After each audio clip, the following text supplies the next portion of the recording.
일반 분들은 배가 나오기 시작하면 무조건 운동부터 늘립니다. 걷기 시간을 늘리고 식사량을 줄이고 땀을 더 많이 흘리려고 하시죠. 그런데 저는 28년 동안 장과 대사를 연구하면서 그 방법이 왜 잘 통하지 않는지를 너무나 잘 알고 있습니다. 운동과 식이 조절만으로는 해결되지 않는 근본적인 원인이 몸속에 따로 존재하기 때문입니다. 겉에서 아무리 열심히 해도 속에서 생기는 문제를 그대로 두면 배는 계속 나올 수밖에 없습니다. 저는 28년간 장과 대사 기능을 전문적으로 연구해온 김태성입니다. 처음에 이 연구를 시작한 것도 사실 주변에서 노력하는데도 안 된다는 이야기를 너무 많이 들었기 때문입니다. 열심히 하시는 분들이 왜 결과가 안 나오는지가 늘 궁금했습니다. 그래서 장과 대사의 관계를 파고들기 시작했어요. 지금까지 수많은 분들을 만나면서 공통적으로 발견한 것이 하나 있습니다. 배가 나오는 진짜 원인은 겉에 있는 게 아니라 몸속, 특히 장 환경과 대사 구조 안에 있다는 사실입니다. 69세 오정희님은 매일 1시간씩 걸으셨고 식사도 꾸준히 줄이셨습니다. 주변에서 보기엔 충분히 노력하는 분이셨죠. 아침마다 일찍 일어나 동네를 걸으시고 식단도 직접 챙기시며 정말 성실하게 관리하셨습니다. 그런데 배는 전혀 줄지 않았습니다. 오히려 더 더부룩하고 답답해졌다고 하셨어요. 왜 그랬을까요? 바로 장 안에서 벌어지고 있는 문제를 그대로 두고 겉에서만 해결하려 했기 때문입니다. 운동과 식이 조절이 효과를 내려면 장이 먼저 제대로 작동해야 하는데 그 전제 조건이 빠져 있었던 겁니다. 많은 분들이 배가 나오면 먼저 음식부터 의심합니다. 그래서 채소를 늘리고 고기를 줄이고 기름진 음식을 피하죠. 그런데 이 방법이 맞다면 진작에 배가 들어갔어야 합니다. 하지만 현실은 그렇지 않습니다. 오히려 아무리 조절해도 배만 더 나오는 분들이 많습니다. 이분들에게 필요한 건 더 엄격한 식이 제한이 아니라 몸속 환경을 먼저 바꾸는 접근입니다. 어디서부터 시작해야 하는지를 알아야 방향이 달라집니다. 나이가 들면 우리 몸에는 조용한 변화들이 쌓여갑니다. 장 운동이 느려지고 내장 지방이 쌓이기 시작합니다. 장내 균형도 서서히 무너지고 배출 기능도 약해집니다. 기초 대사량이 떨어지면서 같은 양을 먹어도 더 많이 쌓이게 됩니다. 이런 변화들이 복합적으로 맞물리면서 배가 나오게 되는 거예요. 겉으로는 살이 찐 것처럼 보여도 실제로는 장이 제 역할을 못하고 있는 경우가 훨씬 많습니다. 그걸 모르고 계속 운동과 식단으로만 접근하면 힘만 들고 결과는 안 나오는 상황이 반복됩니다. 그리고 그 반복 속에서 지치시는 분들이 정말 많습니다. 오늘 영상은 그 지치심을 풀어드리는 시간이기도 합니다. 오늘 제가 말씀드릴 내용은 바로 그 진짜 원인 6가지입니다. 그리고 그 원인에 맞는 실천법까지 함께 드릴 겁니다. 운동을 더 하거나 식사를 더 줄이는 이야기가 아닙니다. 몸속 환경을 어떻게 바꾸느냐에 관한 이야기입니다.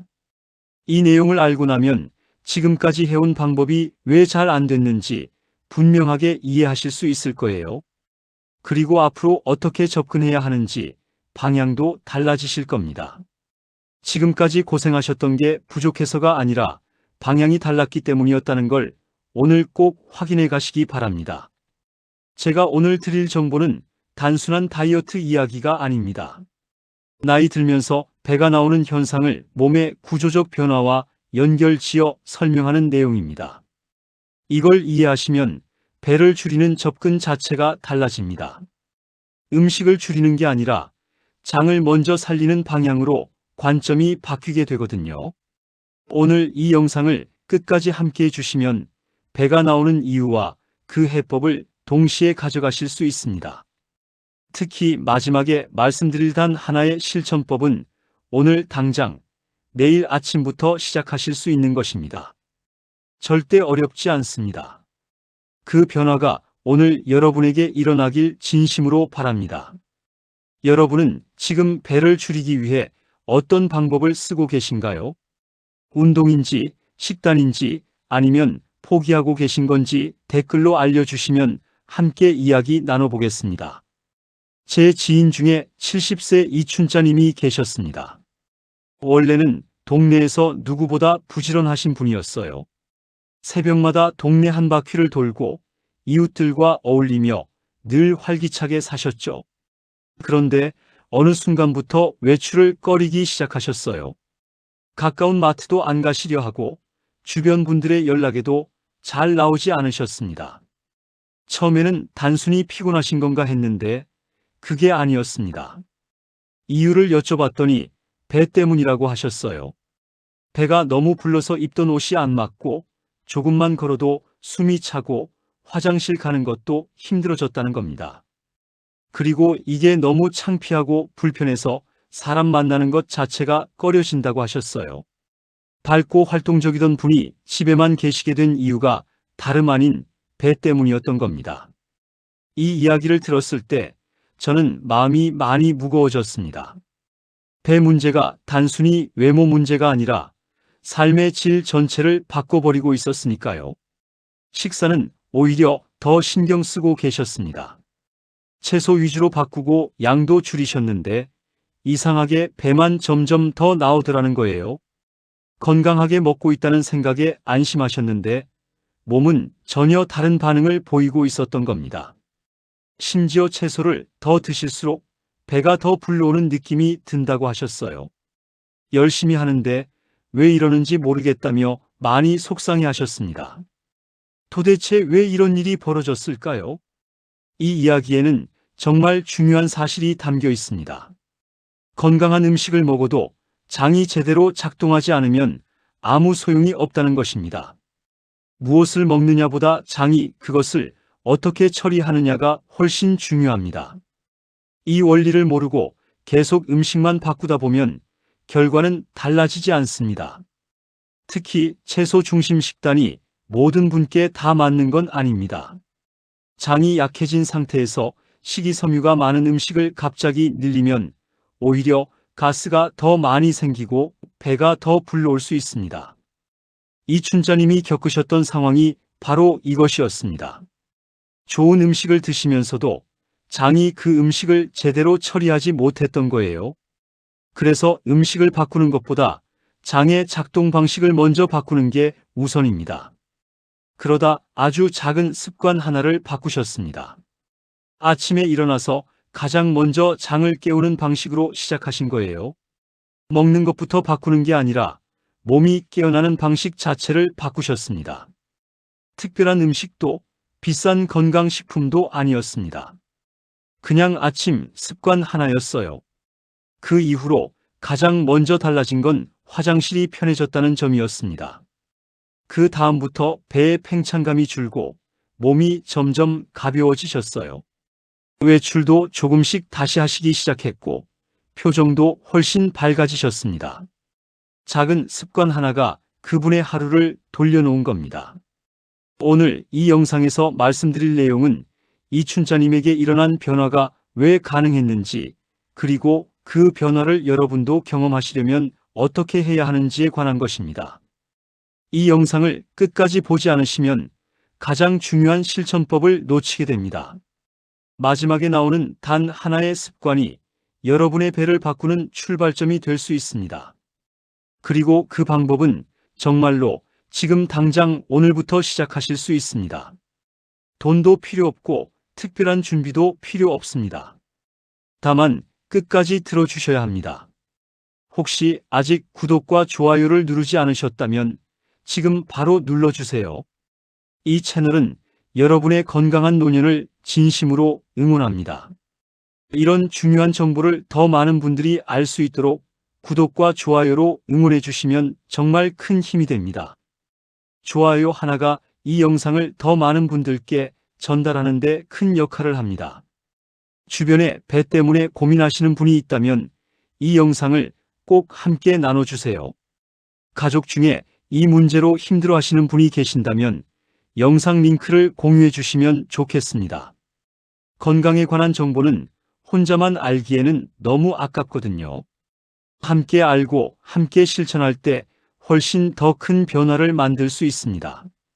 그래서 이제는 우리 몸속에서 실제로 어떤 일이 벌어지고 있는지 배가 나오는 진짜 이유 6가지를 하나씩 짚어보겠습니다. 원인을 정확히 알면 해법도 정확해집니다. 지금부터 집중해서 들어주세요. 여러분이 오늘 이 내용을 듣고 나면 지금까지와는 다른 시각으로 배를 바라보게 되실 겁니다. 나이 들수록 배가 나오는 진짜 이유 6가지. 가장 먼저 말씀드릴 원인은 장 운동 속도의 저하입니다. 나이가 들면 장이 움직이는 속도 자체가 느려집니다. 음식을 먹고 소화되어 배출되기까지의 전체 과정이 젊었을 때보다 훨씬 길어지는 거예요. 이 과정에서 가스와 노폐물이 장 안에 오래 머물게 되고 배가 빵빵하게 부풀어 오르는 느낌이 생깁니다. 음식이 문제가 아니라 음식이 머무는 시간이 너무 길어진 게 문제입니다. 한국영양학회의 연구에 따르면 고령층의 장 운동 속도는 젊은 층에 비해 약 30%까지 감소한다고 합니다. 숫자로 보면 체감이 되시죠? 같은 양을 먹어도 배 안에서 처리되는 시간이 그만큼 길어진다는 뜻입니다. 더불어 장 근육 자체의 힘도 약해지기 때문에 음식을 아래로 밀어내는 힘도 줄어듭니다. 68세 박영수님은 매일 아침 배가 꽉 찬 느낌을 호소하셨습니다. 전날 먹은 것들이 아직 안 내려간 것 같다고 하셨어요. 음식을 적게 드셨는데도 배출이 잘 안 되고 하루 종일 묵직한 느낌이 든다고 하셨는데 바로 이장 운동 저하가 원인이었습니다. 처음에는 변비라고 생각하셔서 섬유질을 더 드셨는데 그게 오히려 가스를 더 만들어서 배를 더 불리게 했습니다. 이분에게 필요했던 건 식사량 조절이 아니라 장 운동을 다시 활성화하는 방법이었습니다.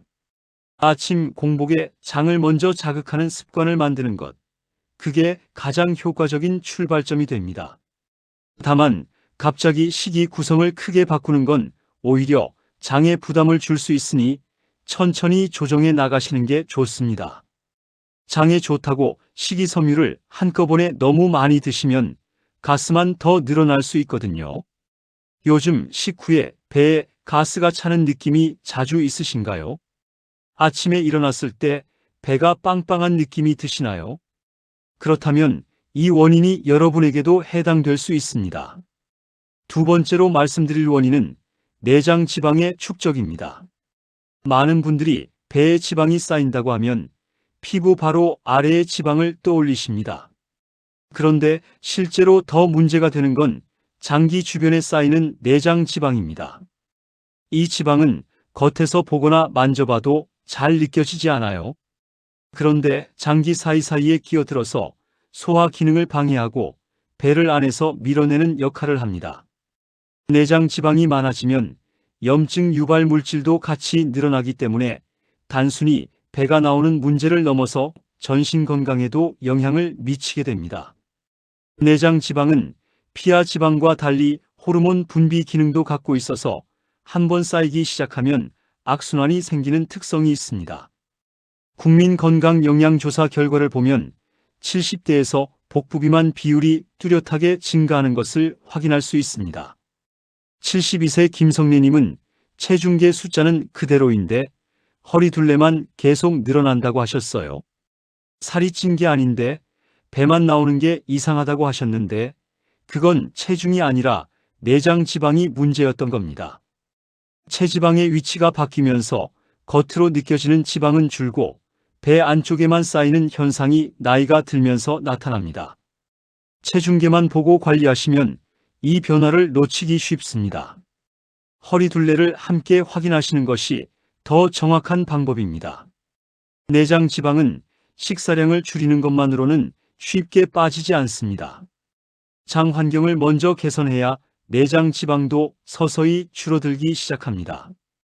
단순하게 굶는 방식은 오히려 몸이 지방을 더 붙들어 두려는 반응을 만들어낼 수 있으니 주의하셔야 합니다.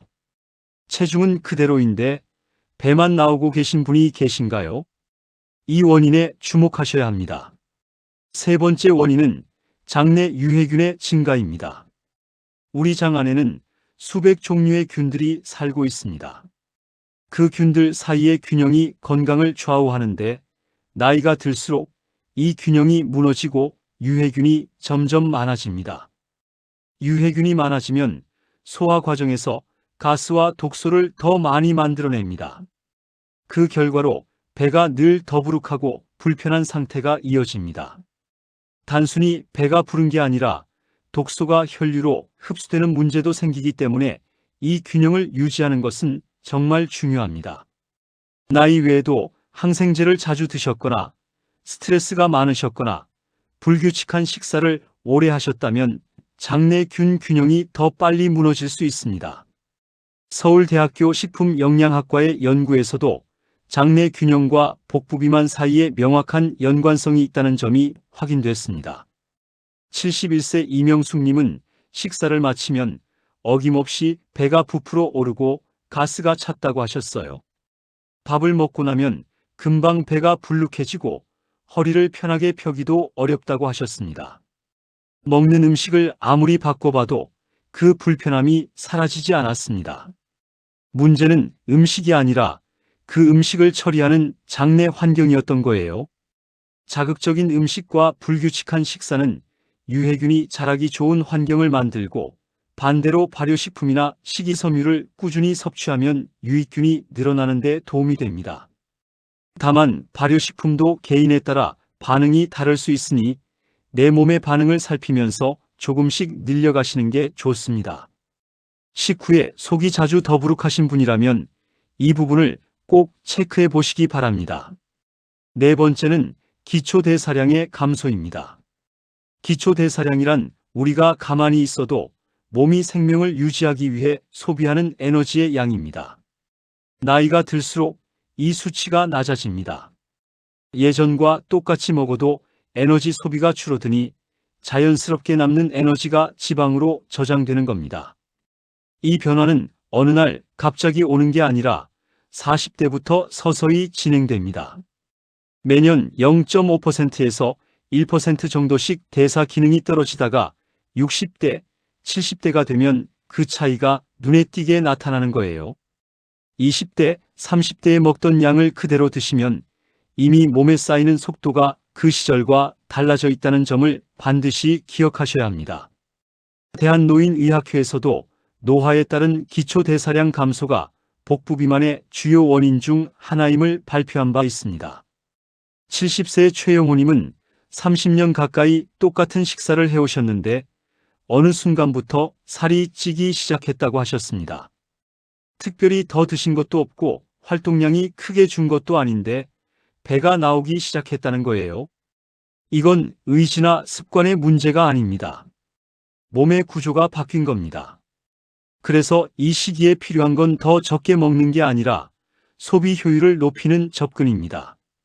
기초 대사량이 줄면 운동만으로 해결하려는 건 한계가 있습니다.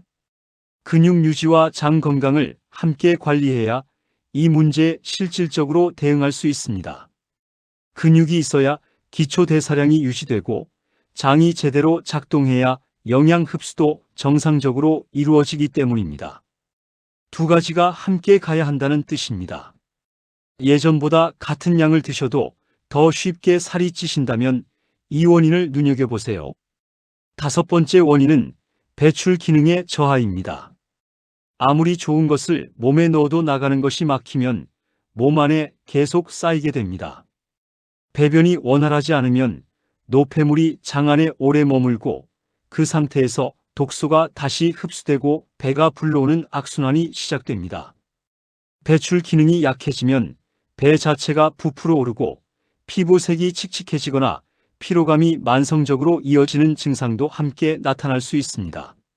많은 분들이 변비를 노화의 당연한 결과로 받아들이시는데 그렇지 않습니다. 배출이 원활하지 않다는 것은 장 환경에 문제가 생겼다는 신호입니다. 일본 장수연구센터에서는 배변 빈도와 전반적인 건강 상태 사이에 깊은 연관성이 있다는 연구 결과를 발표했습니다. 규칙적인 배출 습관이 있는 사람일수록 복부 건강 상태도 훨씬 양호했다는 내용이었습니다. 73세 한정수님은 3일에 한 번 화장실에 가시는 게 자연스럽다고 생각하셨어요. 불편하긴 하지만 원래 그런 거라고 받아들이고 계셨던 거예요. 그런데 그 오랜 체류 시간 동안 노폐물이 어떤 영향을 미치는지 이해하신 후에는 생각이 달라지셨습니다.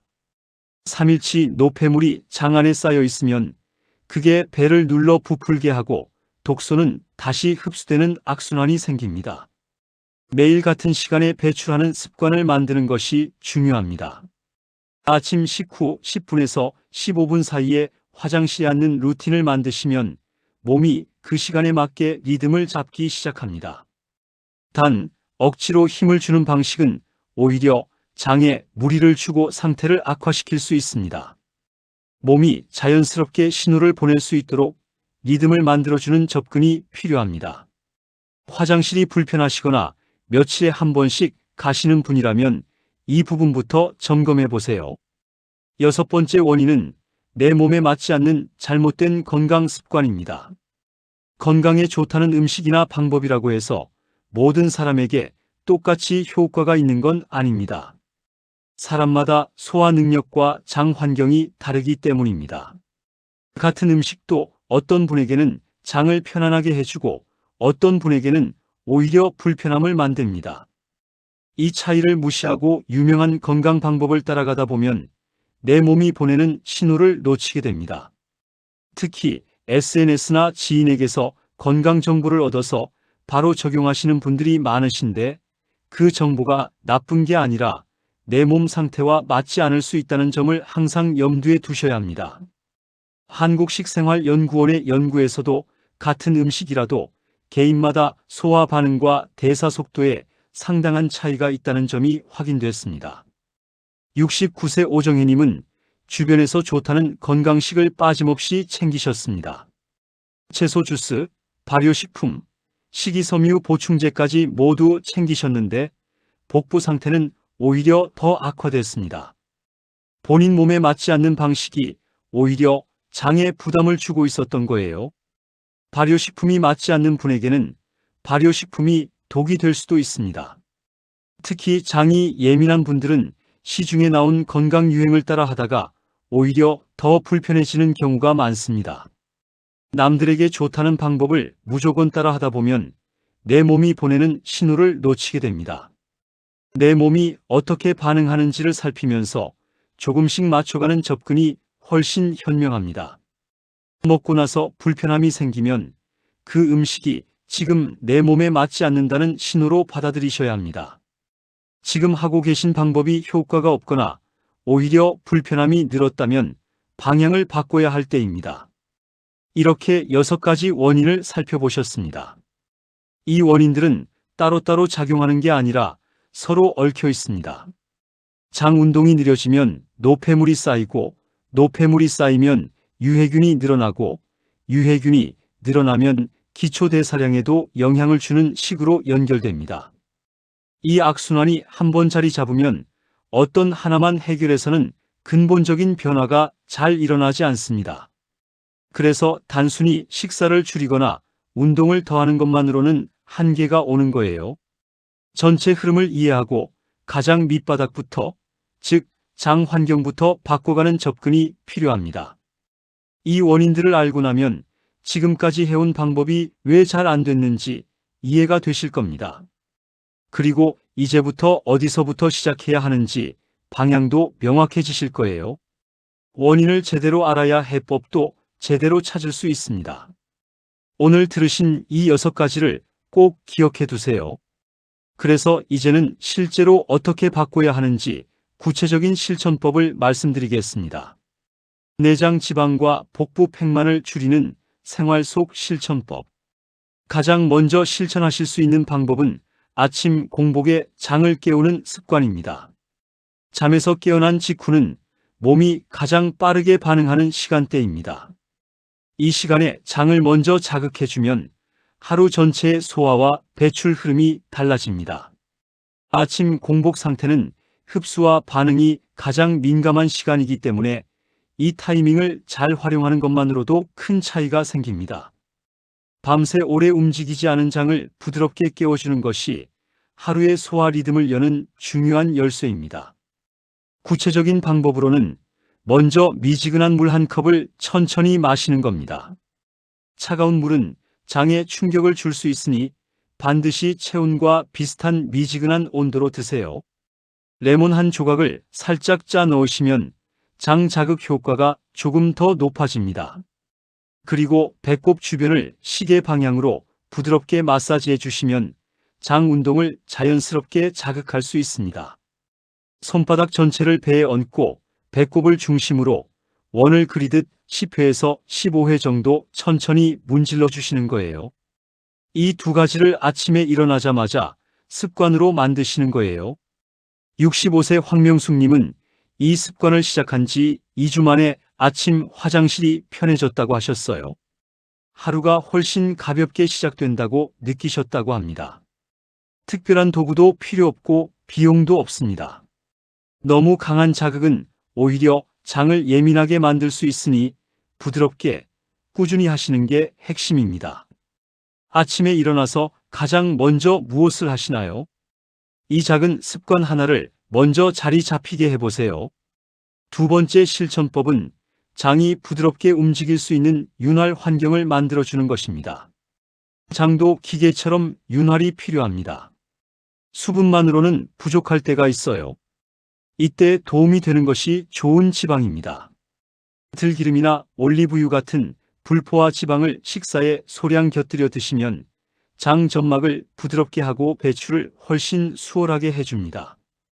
이 지방들은 장 점막을 보호하는 역할도 하기 때문에 꾸준히 조금씩 드시는 것이 중요합니다. 들기름에는 오메가3 지방산이 풍부하게 들어있어서 장 점막 회복과 항염 작용에도 도움이 됩니다. 오래전부터 어르신들이 나물에 들기름을 넣어 드시던 이유가 단순한 맛 때문만은 아니었던 겁니다. 64세 최현정님은 매일 아침 들기름 한 숟갈을 나물이나 국에 넣어 드시기 시작하셨습니다. 한 달이 지나면서 배변 불편함이 크게 줄었다고 하셨어요. 다만 기름의 종류와 신선도가 중요합니다. 산화된 기름이나 정제 식물성 기름은 오히려 장 점막에 자극이 될 수 있으니 신선한 들기름이나 냉압착 올리브유를 선택하셔야 합니다. 소량이면 충분합니다. 한 숟갈 정도를 꾸준히 드시는 것이 대량으로 한꺼번에 드시는 것보다 훨씬 효과적입니다. 배변 때 불편함이 있으신 분이라면 이 방법부터 시작해 보세요. 세 번째는 식사 순서를 바꾸는 방법입니다. 무엇을 먹느냐만큼 어떤 순서로 먹느냐도 중요합니다. 탄수화물을 먼저 먹으면 혈당이 빠르게 오르고 인슐린이 급격히 분비되면서 지방 저장 신호가 강해집니다. 반면 채소를 먼저 드시면 식이섬유가 이후 음식의 흡수 속도를 늦춰주고 혈당의 급격한 상승을 막아줍니다. 그 다음에 단백질, 마지막에 밥이나 면 같은 탄수화물 순서로 드시는 거예요. 이 순서를 지키는 것만으로도 식후 혈당 반응이 달라지고 배에 쌓이는 부담이 줄어듭니다. 특히 단백질을 탄수화물보다 먼저 드시면 근육 유지에도 도움이 되기 때문에 나이 드신 분들께 이 식사 순서는 더욱 중요한 의미를 가집니다. 밥부터 드시는 습관이 오래되셨다면 딱 채소 한 가지만 먼저 드시는 것부터 시작해 보세요. 또 한 가지 중요한 점은 먹는 속도입니다. 급하게 드시면 소화 효소가 충분히 작용하기 전에 음식이 내려가 버려서 장에서 미처 처리되지 못한 음식물이 발효되고 가스를 만들게 됩니다. 한 입에 20번에서 30번 정도 씹는 습관을 만들어 보세요. 많이 씹을수록 소화 부담이 줄고 포만감도 빨리 와서 과식도 예방됩니다. 씹는 행위 자체가 소화 효소 분비를 촉진하기 때문에 천천히 씹는 것만으로도 소화 흡수율이 크게 달라집니다. 식사할 때 채소를 먼저 드시고 천천히 꼭꼭 씹는 습관, 지금 당장 시작하실 수 있는 변화입니다. 네 번째는 저녁 식사 시간을 앞당기는 것입니다. 우리 몸은 잠을 자는 동안 소화가 아닌 회복과 재생에 에너지를 집중시킵니다. 늦게 식사를 하면 자는 동안에도 소화를 계속해야 하기 때문에 장이 충분히 쉬지 못합니다. 장이 회복할 시간을 확보해 주는 것이 다음날 컨디션을 좌우합니다. 저녁 식사는 가능하면 오후 7시 이전에 마치시는 것이 좋습니다. 그래야 잠자리에 드실 때쯤 소화가 어느 정도 마무리되고 장이 회복 시간을 가질 수 있습니다. 야식은 반드시 피하셔야 합니다. 야식은 소화되지 않은 채로 밤새 장 안에 머물면서 유해균의 먹이가 되고 가스와 독소 생성을 촉진합니다. 특히 과자, 라면, 빵 같은 가공식품을 밤늦게 드시면 그 영향이 다음날 아침 배 상태에 그대로 반영됩니다. 저녁을 일찍 드시는 게 처음엔 허전하게 느껴지실 수 있어요. 배가 고프거나 습관적으로 뭔가 드시고 싶어지실 거예요.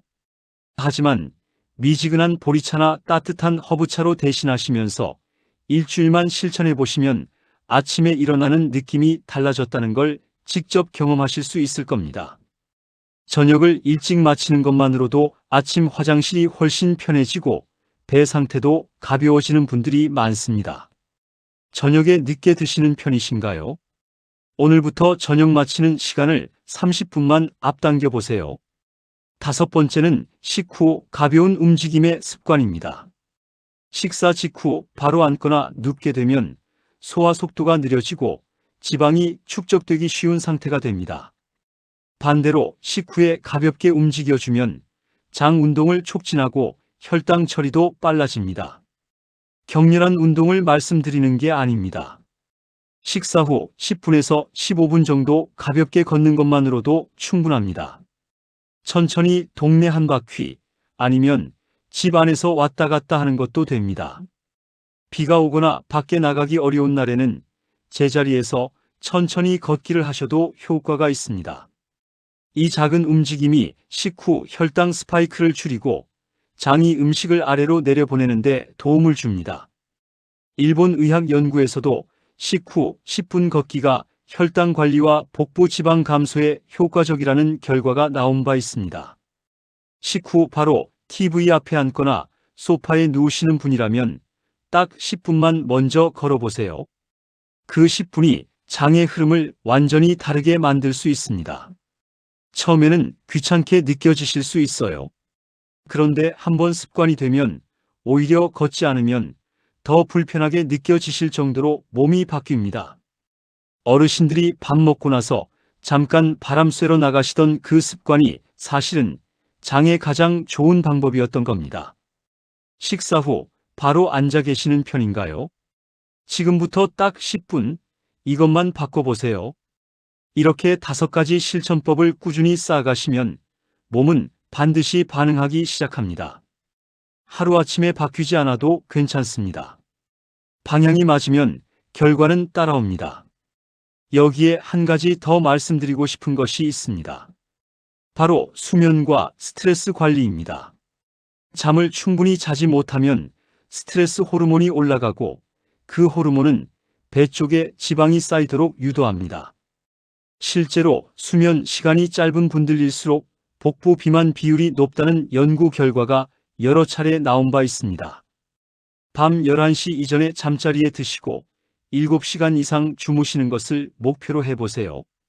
잠자리에 들기 전 따뜻한 물로 족욕을 하거나 스트레칭을 가볍게 해주시면 더 빠르게 깊은 잠에 드실 수 있습니다. 스트레스도 장 건강에 직접적인 영향을 줍니다. 장과 뇌는 신경으로 연결되어 있기 때문에 스트레스를 많이 받으면 장 운동이 불규칙해지고 배가 더 예민해집니다. 긴장하거나 걱정이 많을 때 배가 더 불편해지는 경험을 하신 적 있으신가요? 그게 바로 장과 뇌가 연결되어 있다는 증거입니다. 하루에 단 5분이라도 깊게 숨을 쉬거나 바깥 공기를 마시며 걷는 시간을 만들어 보세요. 잠깐이라도 좋으니 마음을 비우는 시간이 장에도 긍정적인 영향을 줍니다. 장이 편안해야 배도 편안해집니다. 몸과 마음이 함께 쉬어야 장도 제대로 회복됩니다. 그래서 마지막으로 오늘 가장 중요하게 기억하셔야 할 내용을 정리해 드리겠습니다. 오늘 말씀드린 내용을 함께 정리해 보겠습니다. 많은 분들이 배가 나오기 시작하면 운동을 늘리거나 식사를 줄이는 방향으로 접근하십니다. 그 노력이 전혀 의미 없다는 게 아닙니다. 하지만 근본적인 원인인 장 기능 저하, 내장 지방 축적, 장내 균형 붕괴, 기초 대사량 감소, 배출 기능 저하, 그리고 내 몸에 맞지 않는 잘못된 습관, 이 6가지를 그대로 두고 겉에서만 접근하면 결과는 달라지지 않습니다. 열심히 해도 안 된다는 느낌이 드셨다면 노력이 부족해서가 아니라 방향이 달랐던 겁니다. 그러니 스스로를 너무 탓하지 마세요. 지금이라도 방향을 바꾸시면 됩니다. 28년간 이 분야를 연구하면서 제가 가장 많이 들은 말이 왜 이렇게 열심히 하는데 안 되냐는 것이었습니다. 그분들 중 방향을 바꾸신 분들은 예외 없이 달라지셨습니다. 여러분도 그렇게 되실 수 있습니다. 오늘 영상이 그 방향을 바꾸는 계기가 되어드리길 진심으로 바랍니다. 방법이 틀렸던 거지 여러분 몸이 잘못된 게 아닙니다. 이 말을 꼭 기억해 주세요. 잘못된 방식으로 계속 관리하면 어떻게 될까요? 배는 점점 더 불러오고 피로감이 만성적으로 쌓이며 소화 불편함이 일상이 됩니다. 70세 이춘자님처럼 외출을 꺼리고 사람 만나는 것이 불편해지고 삶의 활기가 조금씩 사라집니다. 나중에는 그게 나이 들면 당연한 거라고 스스로 위안하게 됩니다. 하지만 그렇지 않습니다. 더 심각한 건 이 상태가 오래되면 장 점막이 약해지고 몸 전체의 면역 반응에도 영향을 주기 시작한다는 점입니다. 장은 면역세포의 약 70%가 집중된 곳입니다. 장 환경이 무너지면 몸 전체의 방어 시스템도 흔들립니다. 감기에 자주 걸리거나 잔병 치레가 많아지는 것도 장 건강과 무관하지 않습니다. 배 문제를 단순히 외모의 문제로 봐서는 안 됩니다. 몸속 환경이 보내는 중요한 신호로 받아들이셔야 합니다. 이 신호를 일찍 알아채고 방향을 바꿀수록 더 빨리, 더 쉽게 달라질 수 있습니다. 지금 이 영상을 보고 계신다는 것 자체가 이미 그 신호를 알아채고 계신다는 뜻입니다. 잘하고 계신 겁니다. 반대로 장을 먼저 정리하면 어떻게 달라질까요? 배의 팽창감이 줄고 아침 화장실이 편해지며 하루가 가벼워집니다. 잠도 더 잘 자게 되고 아침에 일어나는 느낌 자체가 달라집니다.